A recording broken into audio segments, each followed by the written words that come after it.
You have accessed the Forgotten Fan Simulacrum 3.0. In 1988, Will Payton became DC's fifth character to be called Starman. William David Payton of Phoenix, Arizona was a POV character who drew in new readers to DC's post-1986 story canon. Will Payton was hiking Tralala in the wild when a cosmic beam zapped him and he wound up unconscious for an entire month. During that month, Payton grew a beard and his skin reddened, like sunburn. Otherwise, he lacked a heartbeat and breathing. Coroners attempt to remove his body, but find he must now be 300 pounds. Payton awoke in the morgue. Exiting the morgue, Payton fell from the hillside and found he could fly. Returning home to his worried sister, Jane, Will attempted to pick up where he left off in the advertising profession. No such luck. Jane became enthused with the idea of Will becoming a superhero. She made him a purple and gold suit that was pure 80s. Will discovered he could also change his appearance, making a mask useless.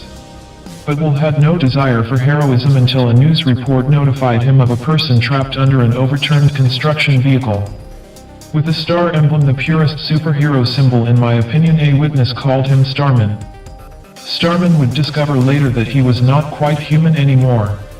Taking a cue from Alan Moore's revised origin for Swamp Thing, Payton discovered he was never really Payton at all. Being the late 1980s DC, politics-motivated storylines. Watchmen, Dark Knight Returns, Checkmate, Green Lantern Corps, and Firestorm were some of the titles using politics as a springboard for stories. Starman was no different. It would be revealed to Starman that he was created on accident by a right-wing think tank called the Hutchings Institute. The think tank's aim was to create beings to counter the liberal culture of the superhero community. Defeating the Institute and its right-wing terrors, the power elite, Starman would discover he was actually a sapient star.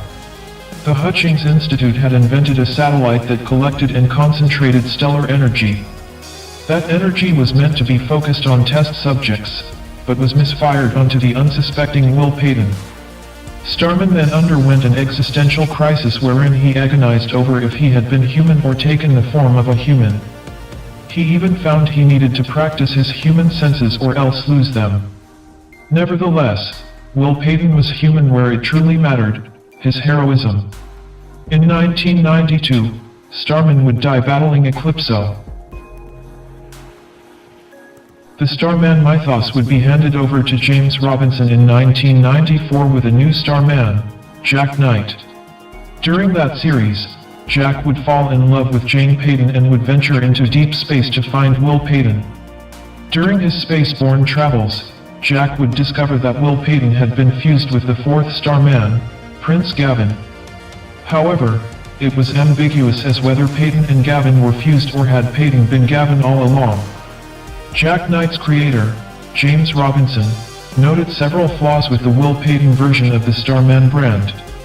Robinson saw the brand as that of a night-themed character. Payton was a character who operated in the American Southwest, known for its intense daylight. A contributor to the Starman letter column in 1988 noted Payton's hodgepodge of standard superpowers. An effort to rebrand the character as a human simulacrum with a trendy black and red suit was made. An effort to include classic Starman villains, such as the Mist, was also executed. Small-time, blue-collar villains, similar to those that populate Marvel's Manhattan, were Payton's primary antagonists. However, the only big-time villain that seemed to fit the Starman theme was the last villain Payton ever faced, Eclipso, a moon-themed villain.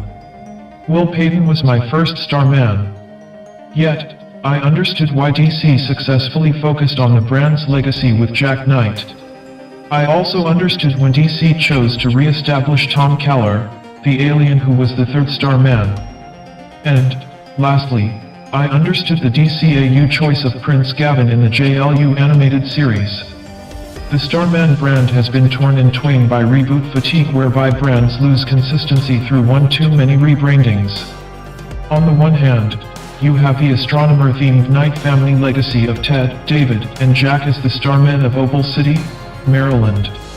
On the other, you have the alien-themed heroes Tom Keller and Prince Gavin. The recent reintroduction of Will Payton in the pages of Snyder and Tynion's Justice League rebrands the character of being closely tied to DC's cosmic canon. The rebrand also places the Knight legacy literally in his hands, with him holding Jack Knight's cosmic staff. It even places firmly as a 80s hero, populating the period between World War II and now with their own superheroes. This is similar to the canon of the book Astro City. And they even pay homage to the original purple and gold suit by integrating some of that design into his red and black suit. Of course, I just hope Snyder and Tynion will include the second Starman star-shaped UFO. I just love that dorky thing.